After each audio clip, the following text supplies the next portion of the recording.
It's 7 o'clock. We are back in open session. I guess we have one public comment.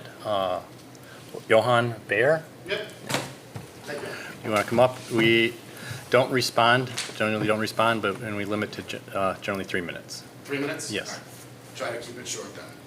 Hi, I'm Johan Baer from Oakdale Road. My wife Tiffany Jaspers wished to be here. We had some childcare stuff, so I drew the short straw. So I'm here today because our family had a negative experience with the district's implementation of the school board's policy, Section 6, Part 135, the solar replacement program. We have two daughters, Margaret starting third grade this year, and Kate, we were hoping to start kindergarten this year. She's born September 2nd. We asked for an exception to the cutoff date. And that's what began the Section 6, Part 135 process. So I think there's three main points I want to get through. I'll try to do a minute apiece. One, it's not clear that the school board policy was actually being followed.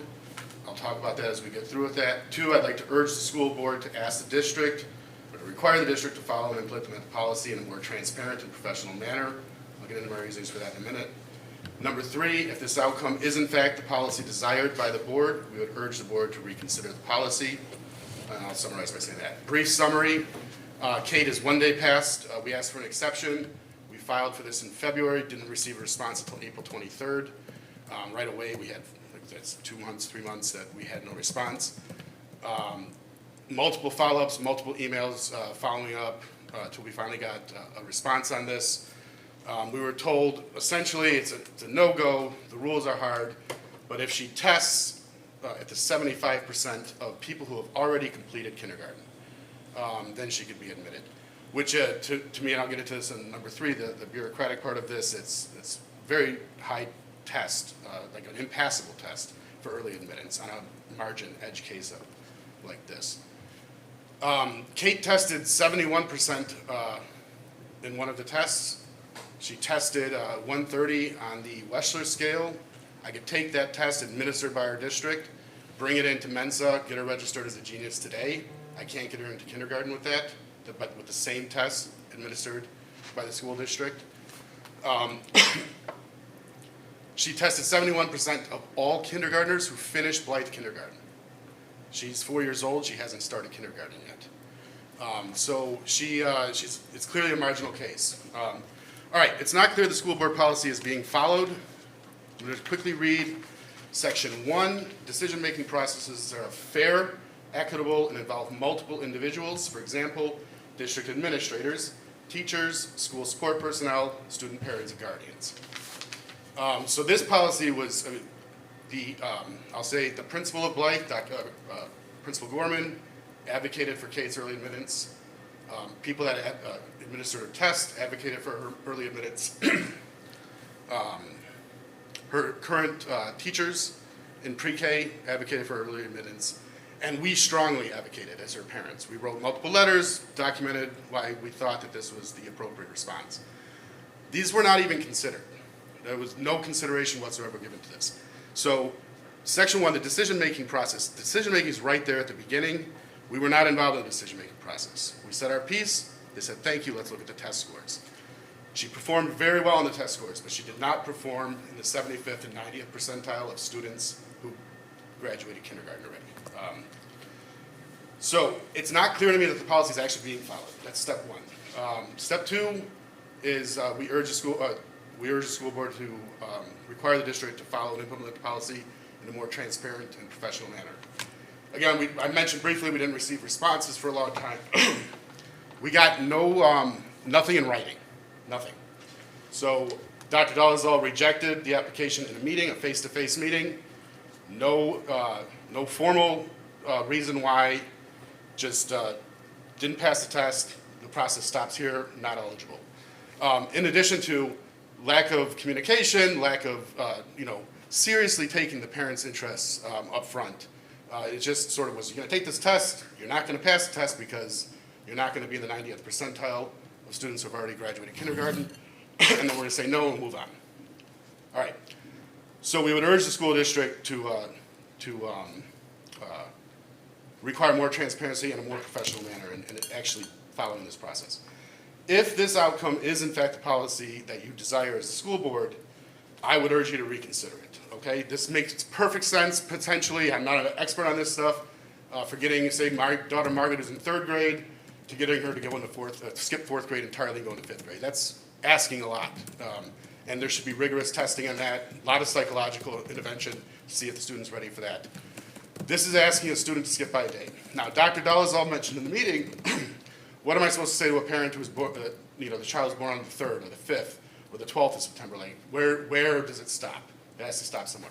I agree. I believe in rules. Rules are important. The rules are one bucket in this decision. The school district's position is they want to defend their position of maintaining the rules and sticking with the cutoff date strictly. But we should take into account, as the school board policy says, all of the other buckets of interest. The people closest to Kate, who are educating her, would say she's ready to start kindergarten. As it stands now, we're going to enroll her in a private school. She'll be in Blythe as a 1st grader next year. It's bad for Kate's education. She's going to miss out being with her cohort. She's going to miss Blythe's curriculum. My older daughter, Margaret, started crying when she found out because she wanted to be her 3rd grade reading buddy. She's going to miss a whole year of time with her sister at Blythe. I think it's a case of bureaucracies are inclined to say no. We understand that. Leadership requires them to say yes. Difficult decisions sometimes have to be made. Multiple factors need to be considered. I think you say that in your policy, and I think that that's what should be followed. Thank you. Thank you. I have a handout. Anyone wants one?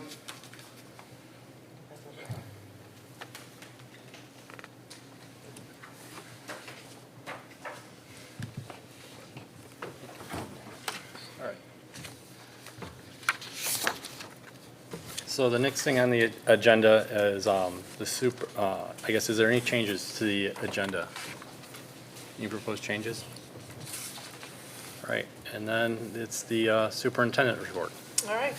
I actually have the first item, kind of move things around a little bit so that Ramesh could go first, and maybe he chooses not to stay for the entire meeting, I don't know. But an update on all of our construction. It says June 2025 construction monthly report, but you'll also kind of tell us where we've gotten here in the first 2 weeks of July.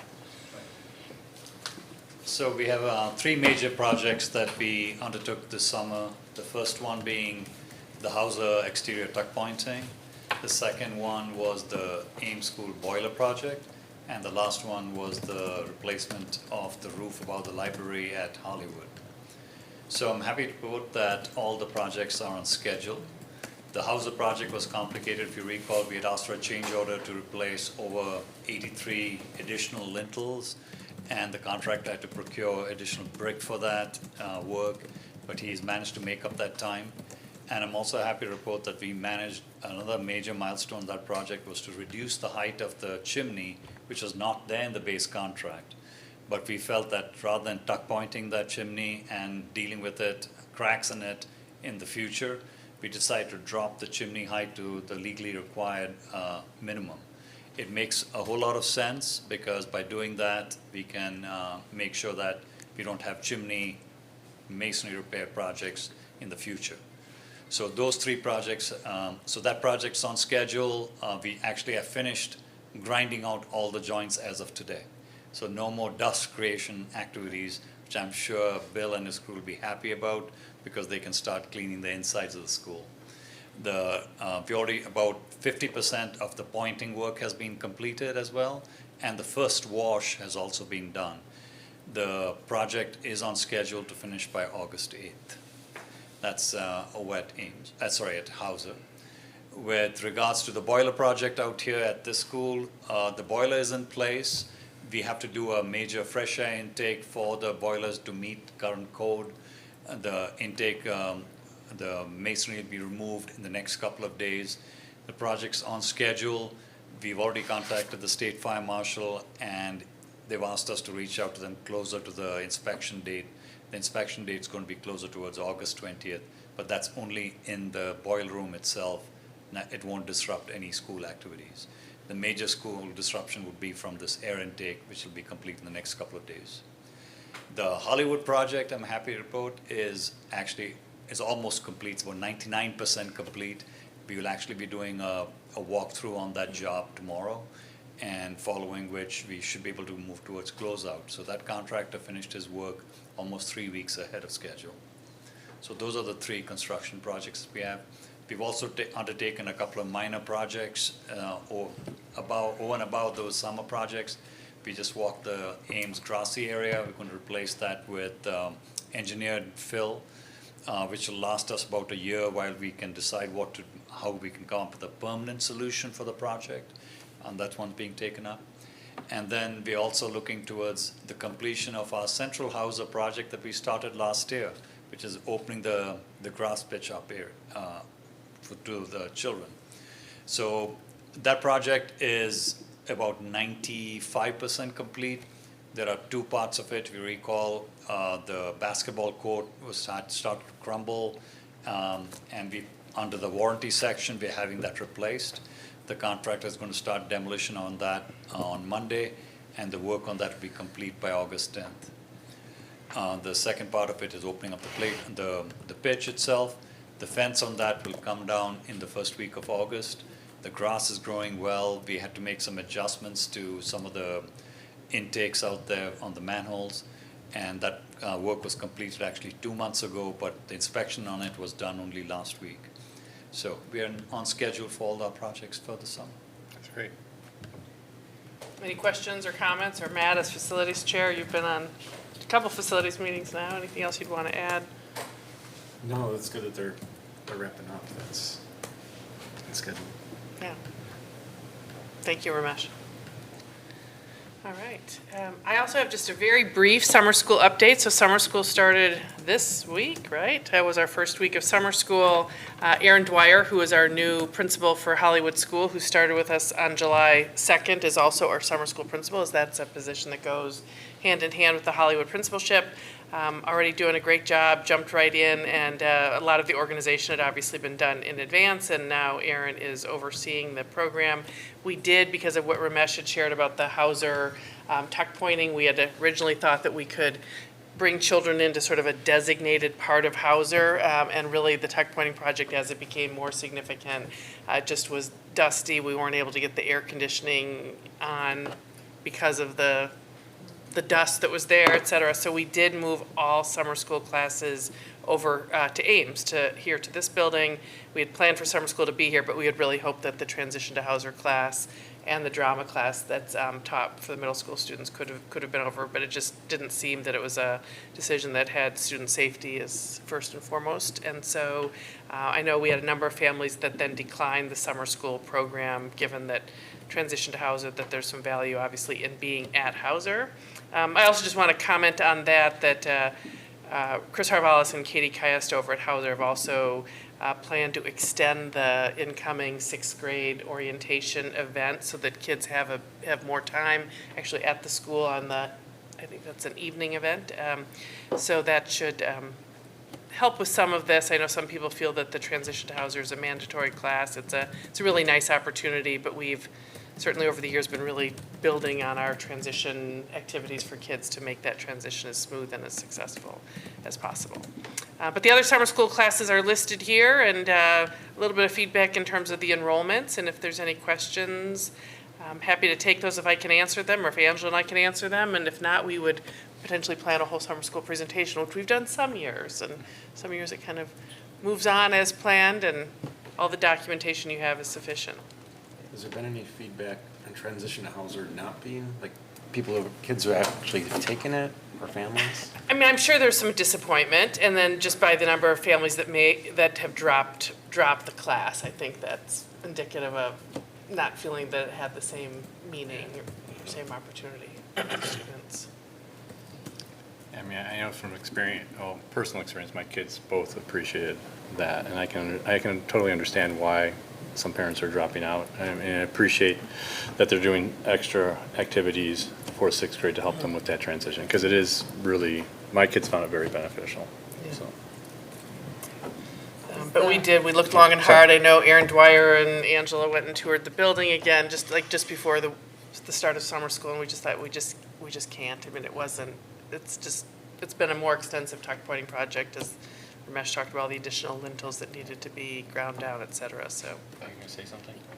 Oh, I sorry. Oh, sorry. It Oh, just, sorry. as you mentioned, like a future presentation, I think would be of interest. Is this typical? I know sometimes there's challenges with staffing, obviously the skill building courses being the priority for the enrichment ones, but the 18 teachers and even just the enrollment, not accounting for those that dropped the transition to Hauser, is that kind of on par with where we are? Do we have less interest in teachers this summer taking I on summer have school? not heard that. I don't know, Angela, Okay. if you would have a sense that, is there any less interest in Oh. teaching summer school or any less interest in students attending?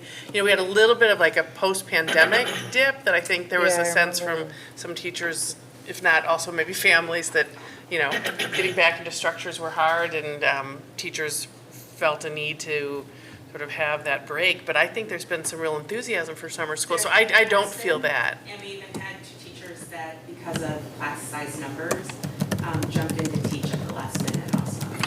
Great. Thanks. So yeah, it's an interesting program, and I just think in general, you know, summer school programs, parks and recreation programs, other unique opportunities, enrichment programs for children offered by a number of different agencies. I think there's always competition and a bit of a struggle also to match those things up with the appropriate childcare, where families need that too. But I think our program, and again, I don't have the direct comparison numbers, but I think we've been sort of at a fairly stable level with that programming. The other thing I have on here under superintendent's report is just our planning for our Teacher Institute Days, I should say our All-Staff Institute Days on August 18th and 19th. On August 18th, we will be back over at the Brookfield Zoo Discovery Center, where we've been now, I think, the past 2 years, 3 years. And that's really been a great large group gathering space for our staff to do professional development, so we are very appreciative of the zoo for allowing us to use that space. We will be back there again, and the agenda shared there for all of you are, in addition to introducing our new staff and talking about our key priorities for the school year, there will also be essentially a keynote activity with a woman named Rachel Maymood, who was this past year the Illinois Teacher of the Year.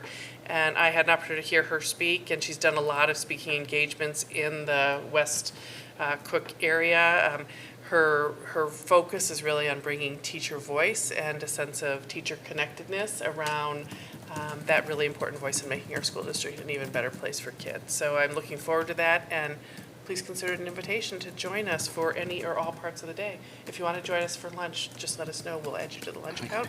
But I know sometimes if board members, if your schedules allow, certainly joining us for the sort of welcome and kickoff. And Wesley's not here, but Wesley is not only invited, but I think required to be there to give a welcome from the Board of Education. So yeah, summer's, I can't believe it's the middle of July. It is flying by. So that's the superintendent's report. All right, thank you. So, next on the agenda is the consent agenda. Can I ask the board secretary to read tonight's consent agenda? Sure.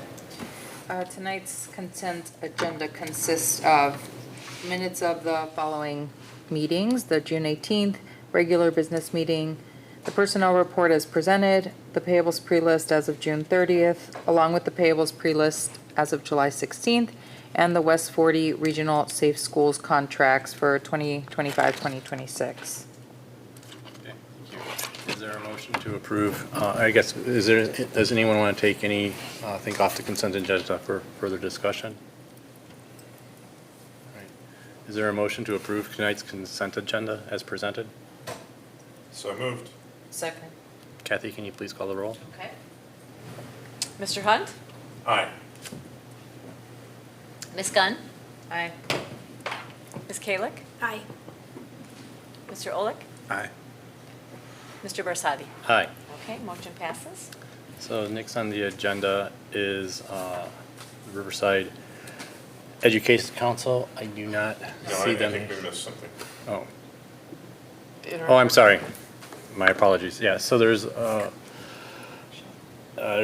next item on the agenda is the approval of an interim contract for Jim Fenton. Can I have, is there any discussion on this? I mean, as we know, Jim Fenton has resigned. I mean, has resigned. we are lucky he has offered to though stay with us through August, and though this could be extended if necessary, but he's going to help with the transition for interim Director of Finance. So, And we need this because his previous contract expired at the end of, what, June or at the end of July? His previous contract expired at the end of June. Okay. And we have a plan for an interim CSBO who can work with us for the full school year. Jim needs this and wants this to be time limited, but that person isn't able to start with us yet. So there's kind of a gap right here, right now.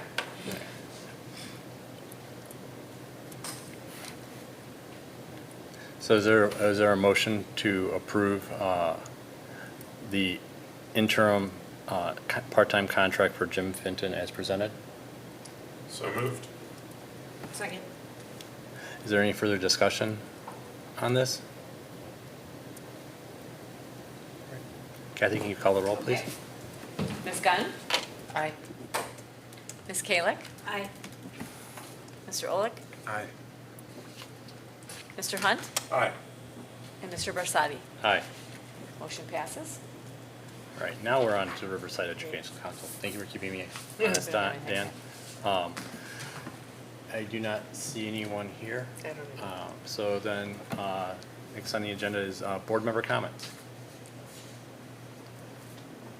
I know there's a lot going on in the school, but not academically right now, so. Hasn't been any plays or musicals No. lately to comment on. All right.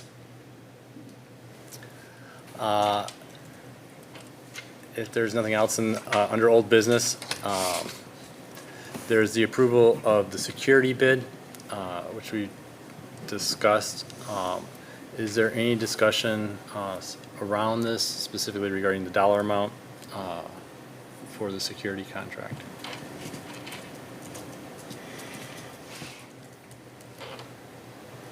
Okay. So is there a motion to approve the security contract to accept Vestera's recommendation to award a contract of $1,275,445.98 to Imperial Surveillance for the security infrastructure upgrade project? So moved. Second. Second. Is there any further discussion on this? Kathy, can you call the roll, please? Okay. Ms. Kalick? Aye. Mr. Olick? Aye. Mr. Hunt? Aye. Ms. Gunn? Aye. And Mr. Barsadi? Aye. Okay, motion passes. I think just for the 10 folks watching at home, I think it should be noted we did have a discussion prior on it. Yeah, no, we. Oh, yeah. I didn't come out. No. Long time coming. Yes. So, under new business, there is one thing that we put on there. It's Riverside Junior Women's Charity made a donation to the school to pay the outstanding balances on the school lunches that we had at the end of the year. Martha, correct? Yes. And I wanted to just put it here because I thought that was an extremely generous donation. It was in the amount of, it was over $3,000. 1,264. Yep. And so I basically, I just personally wanted to extend my deepest gratitude to them for their, like, this incredibly generous gift, because they, like, helped so many people, I mean, so many kids, so many families in our district. And they did this basically without even being asked. It was just something they did themselves. And so they definitely will benefit so many lives and so many students, and definitely help many families lighten their financial burden. So I just want to publicly thank them for that. Agreed.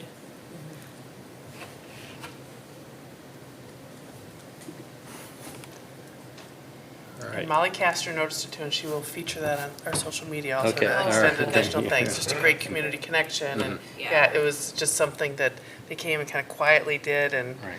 you know, it's just very, very, very nice, as you point out. So, So that is all under, that is it for new business. There was no action item, obviously, on that one. But I guess, is there any additional public comment? Then I guess for future meeting dates, it will be August 2nd, August 6th. Committee of the Whole will be meeting in the library at Blythe Park School. August 20th, the regular business meeting, 7 PM at the Housing Learning Resource Center, assuming the tuck pudding's Yeah, done. right. So, Better be, yeah. September 3rd, 2025, the board self-assessment. That is going to be at 6 PM. That's going to be a closed session, allowable closed session. September 17th, regular business meeting, 7 PM, the Hauser Learning Resource Center. October 1st, 2025, 7 PM at the multipurpose room at Hollywood School. October 15th, 2025, the regular business meeting at 7 PM in the Hauser Learning Resource Center. And with that, the meeting is adjourned.